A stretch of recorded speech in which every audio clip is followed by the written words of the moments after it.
Hey guys, happy Sunday and happy anniversary. Sebuah hari yang I look forward, I count my days towards this day, and I can't believe kita memasuki atau kita sedang merayakan tahun ke-7 di Creative City Worship. And I like to acknowledge the team, baik yang di depan kamera maupun di belakang kamera. You guys are just awesome, you guys are just the best. I can't thank you guys enough. I salute you.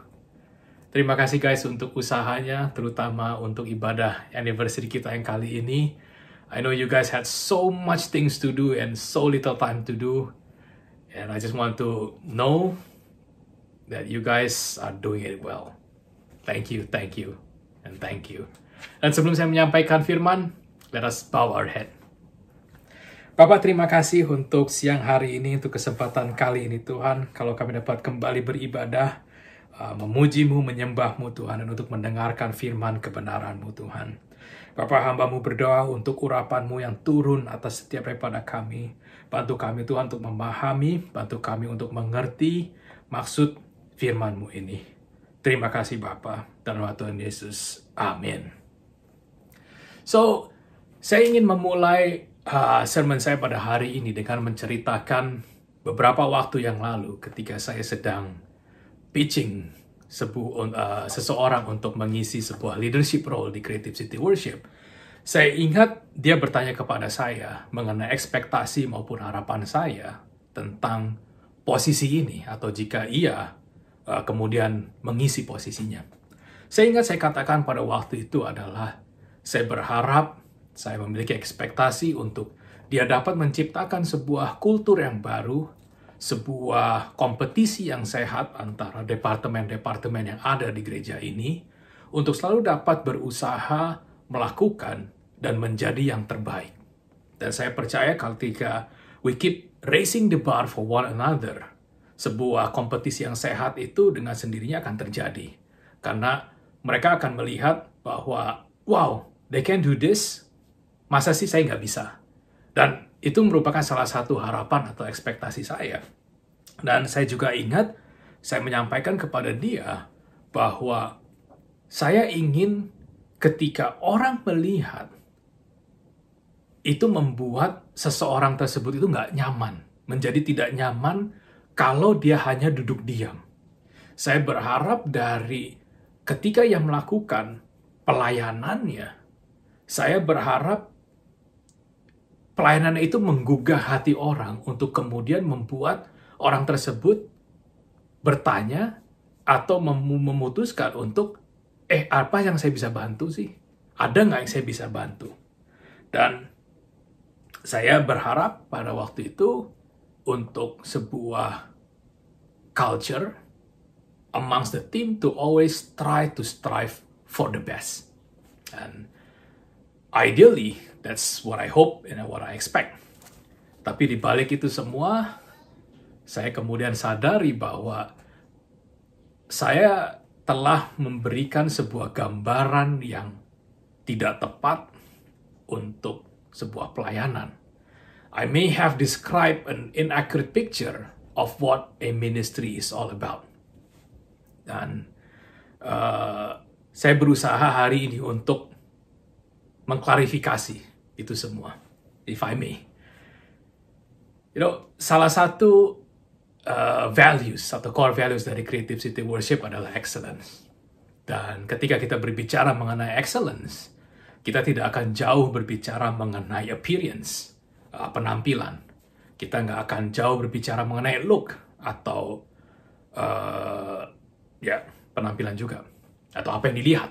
Kita tidak akan berbicara jauh mengenai presentation, mengenai bagaimana kita mempresentasikan sesuatu.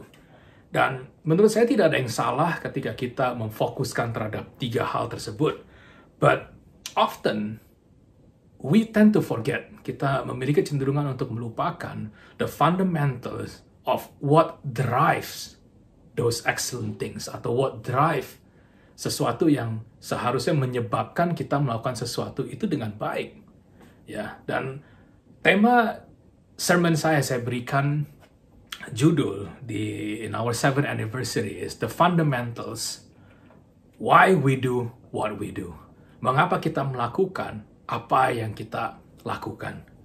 You see, why we do what we do ought to come from inside of us. It is about being, not just appearances and doing. Lebih daripada cuma sekedar penampilan atau kegiatan melakukannya.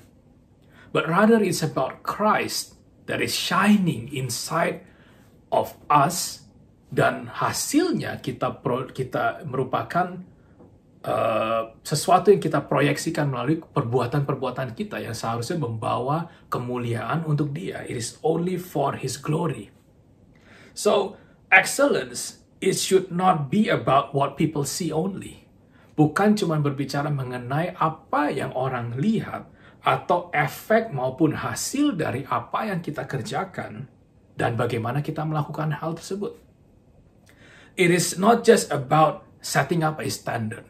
Lebih daripada cuma sekedar membuat sebuah standar yang baru, lebih daripada cuma sekedar menjadi benchmark untuk orang lain, ikuti atau menjadi sebuah patokan untuk orang lain. Dan pastinya being excellence itu jauh lebih daripada cuma sekedar seseorang yang perfeksionis atau mengejar sesuatu yang sempurna. Atau bahasa yang sehari-hari saya pakai itu OCD. It's more than just that. Excellence talks about us allowing the living spirit inside of us, inside of you and me, to take charge of our life. Excellence berbicara mengenai ketika kita mengizinkan roh yang hidup untuk mengambil alih kehidupan kita, untuk melakukan apa yang perlu kita lakukan sesuai dan menurut kehendaknya. We allow the living spirit to take control over how you do and what you do.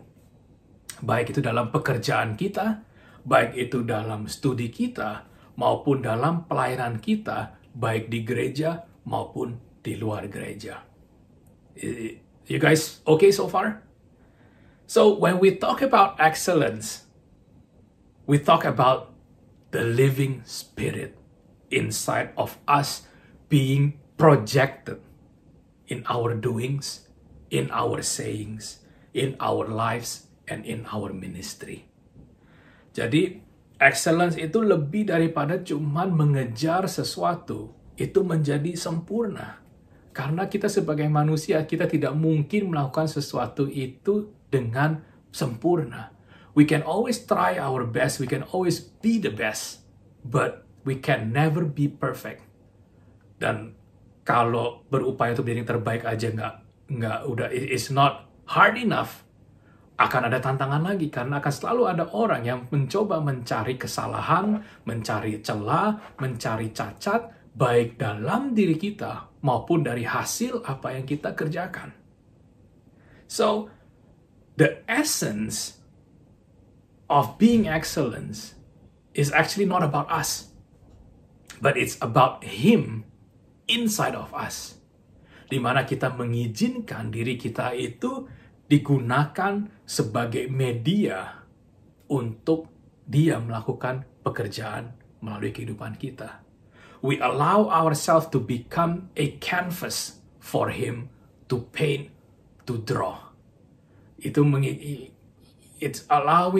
about us allowing our life digunakan seperti sebuah halaman yang kosong di mana Ia dapat menulis cerita kehidupan tentang kita.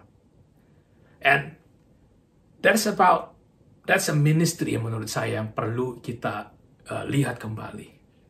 Kita perlu mencari arti di balik alasan mengapa kita melakukan apa yang kita lakukan.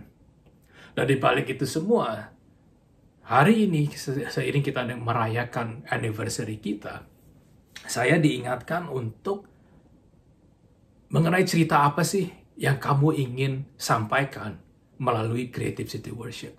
Cerita kehidupan kamu. Cerita kehidupan bagaimana Tuhan merubahkan kehidupan kamu, Tuhan sedang proses kehidupan kamu dalam proses dirubahkan sesuai dengan maksud dan tujuannya yang kamu ingin sampaikan dan kamu ingin bagikan, yang bisa kemudian digunakan untuk kemuliaannya Tuhan. So, I want to remind setiap daripada kita, why we do what we do shouldn't be about us. It shouldn't be about doing for other people juga. Bukan untuk memuaskan hati orang, bukan untuk mungkin bahkan leaders atau atasan saudara, bukan untuk pandangan orang, dan pastinya bukan untuk mendapatkan sebuah approval dari orang lain. Melainkan, kita harus tahu bahwa the reason why we do what we do, itu kalau kita tidak melibatkan Tuhan dalam segala sesuatu, dalam proses-proses kehidupan kita sehari-hari, maka kita hanya mengesampingkan Tuhan dalam kehidupan kita, dan oleh sebab itu kita hanya berbicara mengenai hidup kita dan hidup orang lain. Kalau kita tanpa melibatkan Tuhan, then it's only becoming what we do. Kita tidak akan bisa menemukan alasan yang mutlak mengapa kita melakukan hal yang kita lakukan.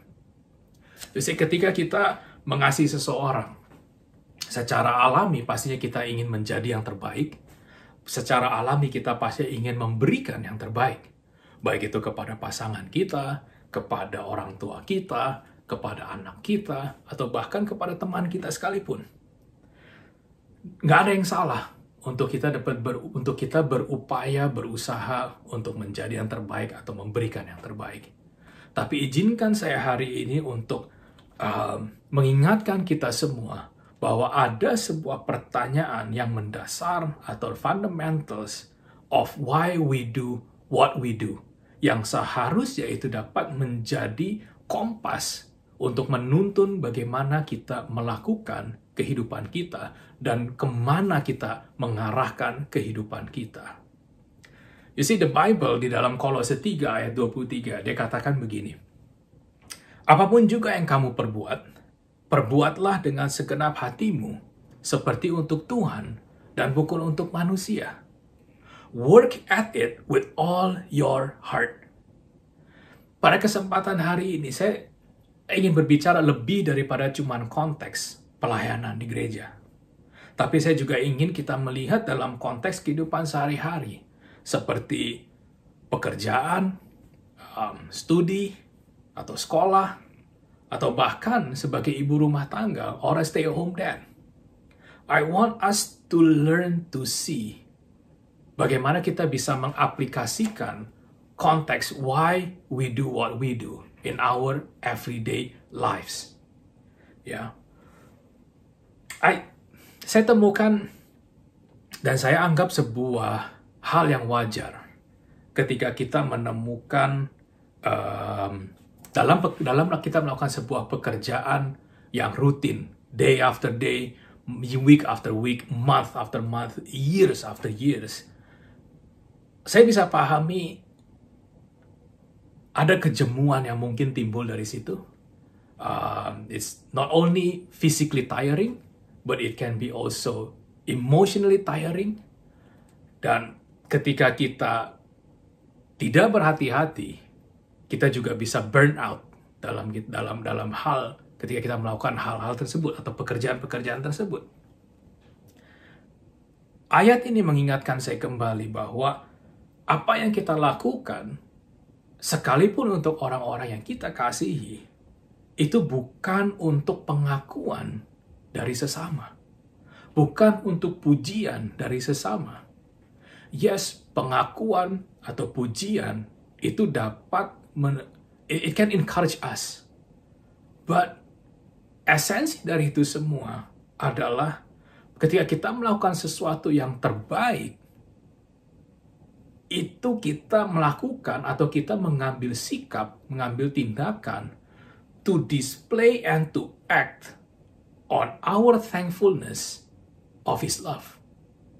Jadi kita mengambil sikap dengan kita melakukan yang terbaik, itu karena kita mengucapkan syukur atas kasih yang Tuhan sudah berikan kepada kita dan yang sudah kita terima atau kita nikmati. Jadi dengan kondisi yang ada saat ini, saya ingin bertanya kepada saudara, seberapa jauh saudara dapat melihat masa depan? Atau apa yang akan terjadi di masa depan? What lies ahead? Ada nggak yang kita daripada kita bisa lihat apa yang akan terjadi di depan kita? As a church, as a unique organization, saya melihat jalan yang di depan kita itu tidak akan menjadi lebih mudah. Kita memiliki visi dan misi yang besar. Keluarga kita di gereja ini pun juga akan bertambah besar secara jumlah. Dan saya ingin hari ini kita kembali melihat why we do what we do. I want us, as we celebrate this milestone, untuk melihat kembali, untuk be reminded, apa yang membuat setiap daripada kita melakukan apa yang kita lakukan. Dan untuk itu, kita harus melihat kembali kepada hati kita masing-masing. Apa sih alasan mengapa kita melakukan apa yang kita lakukan? Why we do what we do? Apakah hanya sekedar saudara ditugaskan atau memiliki tugas? Atau mungkin saudara menganggap jika bukan saudara yang melakukan, siapa lagi? Atau mungkin karena ada sesuatu yang lebih besar dari dalam diri saudara yang membuat saudara memutuskan untuk melakukan ini semua. Saudara memiliki narasi atau cerita yang saudara ingin bagikan melalui kehidupan saudara dalam membangun gereja ini. You see, this year's anniversary, saya banyak diingatkan mengenai di mana hati Tuhan berada. Yes, saya percaya hati Tuhan berada bersama dengan saudara dan saya, bersama dengan anak-anak yang berada dalam gereja ini. Tapi saya juga percaya bahwa hati Tuhan itu berada di luar untuk orang-orang yang belum mengenalnya. Dan saya ingin katakan bahwa jikalau seringkali dalam kita melakukan untuk orang-orang yang sudah mengenal kasih-Nya, orang-orang yang sudah merasakan kasih-Nya, kita sering merasakan frustasi dalam konteks yang mungkin tidak baik. Bagaimana kita dapat melakukan hal tersebut untuk orang-orang yang belum mengenalnya, belum mengenal kasih-Nya. Saya diingatkan about we are doing something lebih daripada hanya untuk generasi ini. Kita memiliki kesempatan untuk mungkin meletakkan sebuah fondasi untuk generasi di masa depan.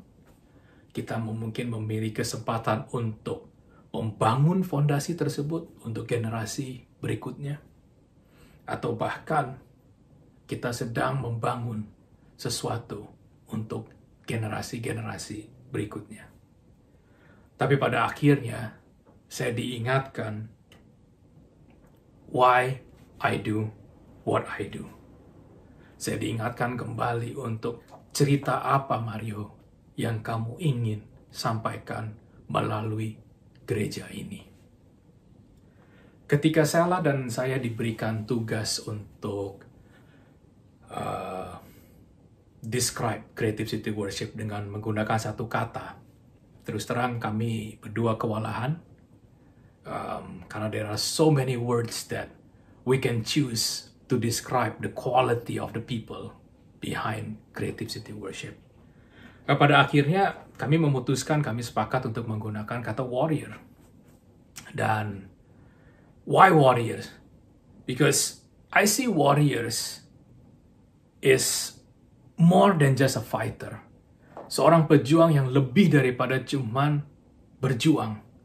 I see warriors more than just a proven fighter.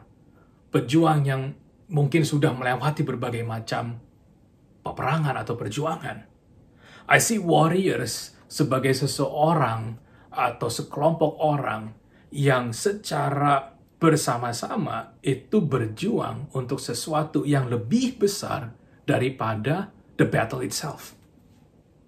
I see warriors as people that sacrifice themselves for a bigger cause and a bigger purpose. And honestly, that's how I see the leaders in this church, the volunteers in this church, dan orang-orang yang memutuskan untuk bergabung atau bersama membangun gereja ini. That's how I see you guys as warriors.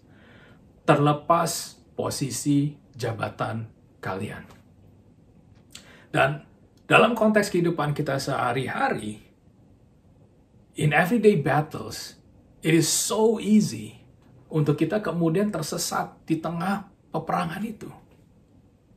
Saya seorang suami dari seorang istri yang cantik, seorang istri yang setia dalam membangun kehidupan keluarga saya, membina keluarga saya, merawat keluarga saya.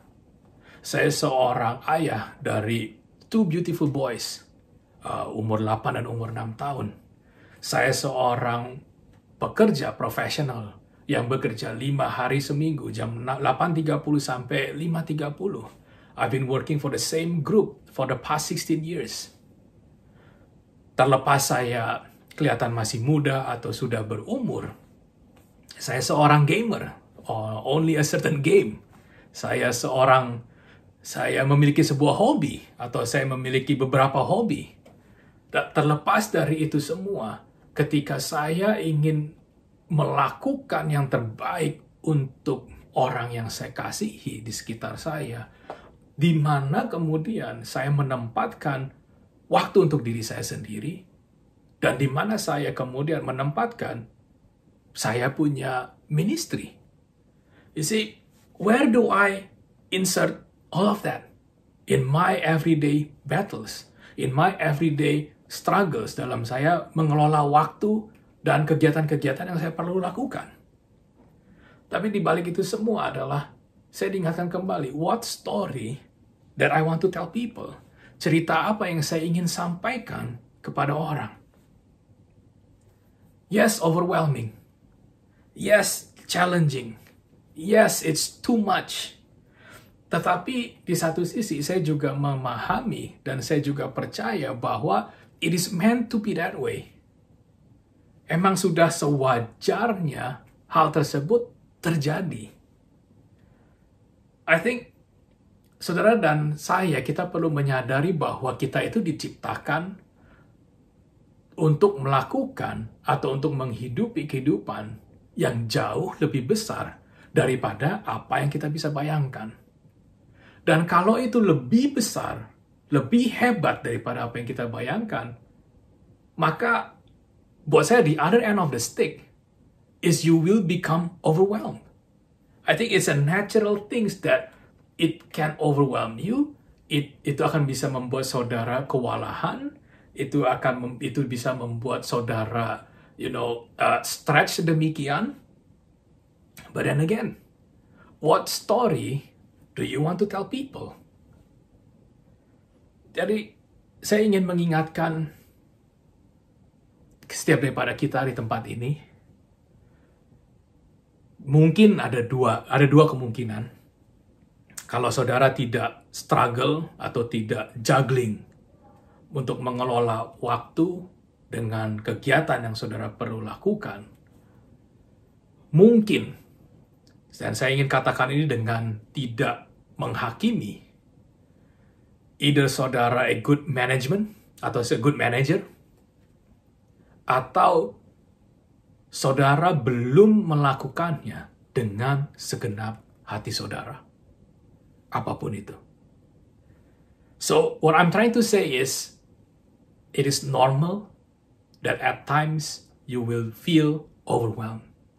Karena apa? Saudara melakukannya dengan segenap hati saudara. And this is what I want to teach you guys. Saya ingin sampaikan ini untuk kita dapat belajar bersama. Hasil dari kita melakukan segala sesuatu dengan segenap hati kita, itu tidak selalu equal to hasil yang sempurna. It is not always gonna be equal, perfect result. Doing something with all your heart, it is more than just how much time you invest, how much money you invest. It is more than just hasil yang saudara lihat. Dengan saudara bekerja dengan segenap hati, itu tidak ada gorden yang recep, tidak ada gorden yang tidak ada gorden yang kusut, tidak ada hal-hal yang tidak simetris, tidak ada hal-hal yang tidak di dalam garisnya, atau yang lain-lain. Itu tidak, doing something with all your heart doesn't mean that it is always gonna be perfect in people's eyes, it is gonna be always deemed pleasing to the eyes or the ears. But rather doing something with all your heart, itu berbicara mengenai emosi yang saudara pour into it. People can feel your sincerity. People can feel your genuinity. People can feel your authenticity. Above all, people can experience your heart. Karena apa? Dalam Amsal 4 ayat 23 dikatakan, dari situlah terpancar kehidupan. Dari mana? Dari hati. Your life is a beacon, or your heart is a beacon of your life. Everything you do flows from it, dikatakan. Jadi, melakukan segala sesuatu dengan hati kita doesn't always equal perfect result. It doesn't mean you will achieve what you expect, what you hope. Tapi yang pasti, melakukan segala sesuatu dengan segenap hati kita, itu akan determine the quality of the output. I see what's in your heart as a test of character. Saya melihat apa yang ada dalam hati saya, itu sebuah ujian terhadap karakter saya. Ketika saya secara alami tidak ingin melakukan sesuatu, karena banyak hal. Alkitab mengatakan kita untuk senantiasa bersuka cita, to always rejoice, rejoice always in all circumstances. Tapi so often ketika kita menemukan diri kita di dalam peperangan keseharian kita, our life battles, seringkali we choose atau we opt to retreat. Kita memilih untuk mundur dari medan peperangan. Dan naturally, secara alami sebagai seorang manusia, ketika banyak hal menjadi sulit, when things gets hard, kita memiliki tendensi untuk disconnect ourselves with our surroundings. We have a tendency to disengage with our surroundings. Kita memiliki tendensi untuk kemudian lari dari sakit yang disebabkan dari event-event yang kita alami.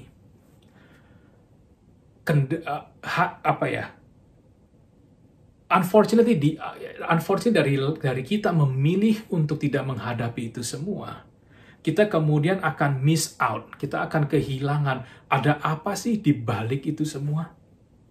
We miss what's on the other side of that pain. We miss on the other side what is from that struggle. You see, kesakitan atau pain itu rasanya udah pasti nggak enak.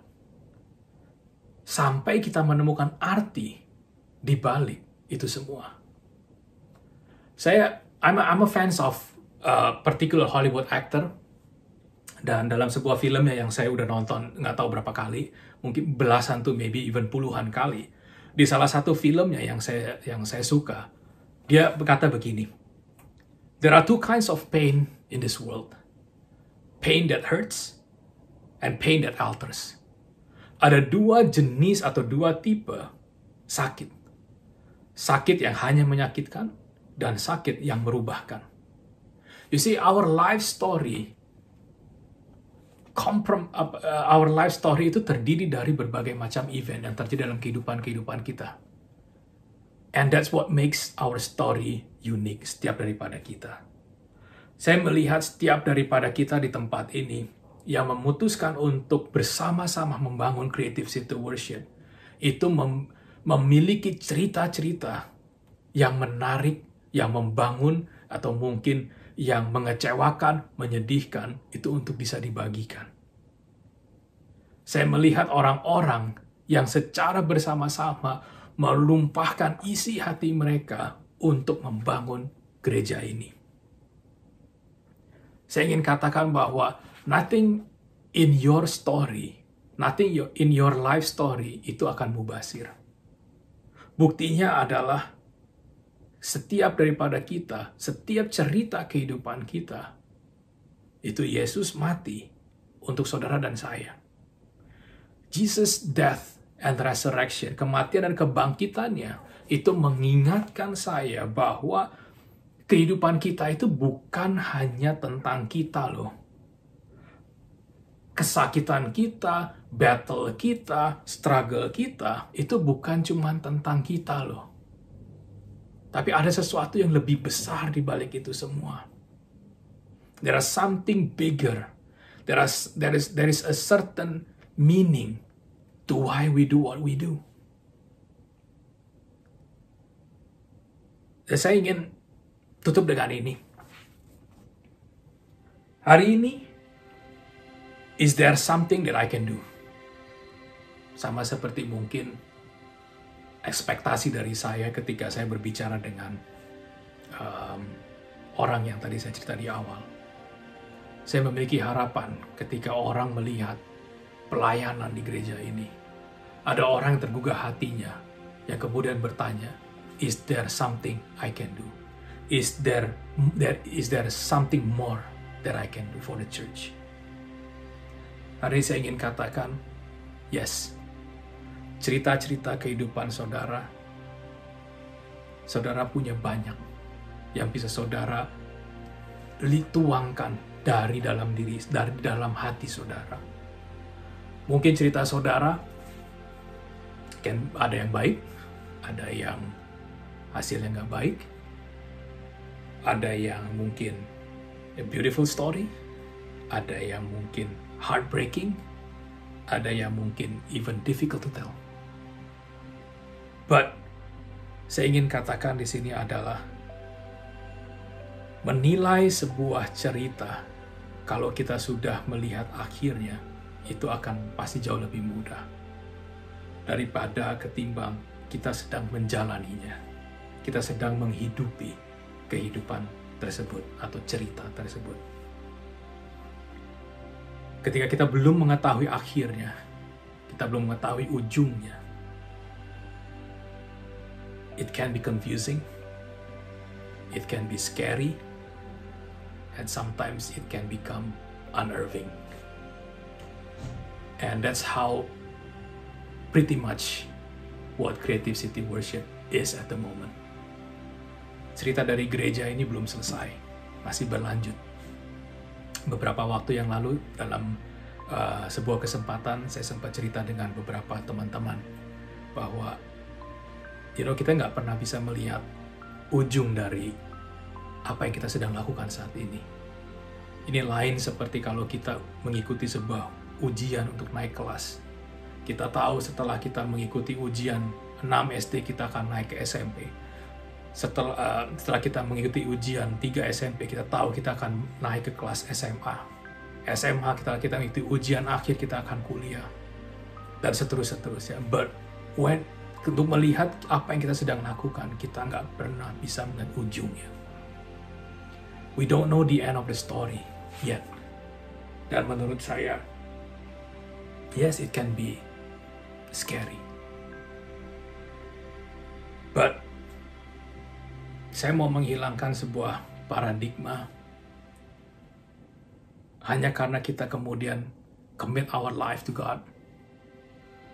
Bukan berarti kemudian kehidupan kita itu menjadi trouble free. Just because we have dedicated our days for a ministry, we won't face challenges anymore.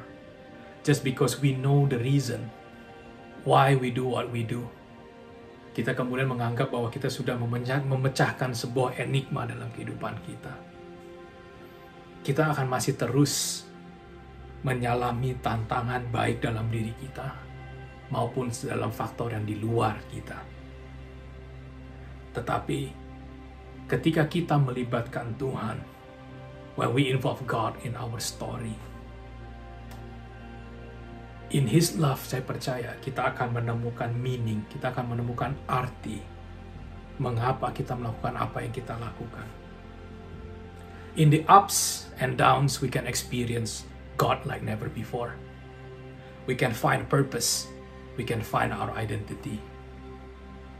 So at the end of the day, Creative City Worship, in this opportunity, in this day of celebration, saya ingin katakan bahwa in Christ we are accepted. In Christ we are loved. In Christ we are belonged. Knowing that we are in Christ, itu akan memberikan sebuah arti, sebuah tujuan di dalam hati kita, dan akhirnya untuk cerita kita, yang akan membuat the whole story of this Creative City Worship itu akan menjadi unik. Di dalam Dia kita nggak hanya diselamatkan, tapi kita juga dipanggil. Dalam kita berjalan bersama, membangun gereja ini, kita akan continue to write stories together, as we'll triumph more battles ahead. Yes, kita akan experience setbacks. We'll even lose people along the way. We'll experience defeats. But nonetheless, I pray that we never lose sight in His faithfulness, in His kindness, in His mercy and love. And I pray that we may never lose sight of why we do what we do. Thank you for the past years and many more years to come. Let us bow our head and we close with a prayer. Bapa, terima kasih untuk firman-Mu. Hamba-Mu berhenti menyampaikan, tapi Hamba-Mu berdoa untuk Roh Kudus dapat terus bekerja dalam setiap diri pada kami. Berikan kami pemahaman, berikan kami pengertian. Selidiki setiap hati daripada kami, Tuhan. Didik kami, ajar kami untuk mengetahui, untuk mengenal, untuk memahami, untuk menerima bahwa segala sesuatu yang kami lakukan itu seharusnya hanya untuk kemuliaan-Mu saja. Hamba-Mu percaya bahwa Engkau mengasihi setiap daripada kami, dan oleh sebab itu Engkau akan mendidik kami semua. Kami siap dibentuk, kami siap untuk dididik. Terima kasih Tuhan, for the great past 7 years, 7 tahun terakhir Tuhan. Thank you for the ups, thank you for the downs, thank you for every struggles, thank you for every victories. Segala sesuatu Tuhan, kami percaya tidak ada yang terjadi tanpa persetujuan dari Engkau. Engkau mengizinkan segala sesuatu untuk kami alami, untuk kami lewati Tuhan, untuk kebaikan kami semua dan untuk kemuliaan Engkau. Hamba berdoa untuk setiap anak-anak-Mu di tempat ini. Kau tidak hanya berkati mereka, Kau lindungi mereka, proteksi-Mu sempurna atas kehidupan mereka semua Tuhan. Untuk keluarga besar mereka dimanapun mereka berada. Berkat-Mu turun atas kehidupan mereka semua Tuhan, dalam keluarganya, dalam keluarga mereka, dalam pekerjaan mereka. Segala sesuatu yang mereka kerjakan, Engkau buat mereka berhasil.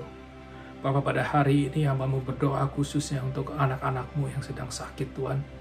Hamba-Mu percaya bahwa Engkau sudah menebus segala dosa, segala sakit penyakit Engkau telah sembuhkan. Hamba-Mu percaya Tuhan, will come as a victorious. Engkau akan terus memproses setiap daripada kami supaya akan lahir cerita-cerita mengenai bagaimana besar yang Kau dalam kehidupan kami. Hamba-Mu serahkan gereja ini untuk masa-masa yang akan datang. Hamba berdoa untuk new leaders will come, new leaders will rise from this place. Not only to lead the church, God, to also lead the industry where they are in. Thank you, Jesus. In your name. Amen. Thank you, guys. And once again, happy Sunday and happy anniversary. Love you guys. Bye-bye.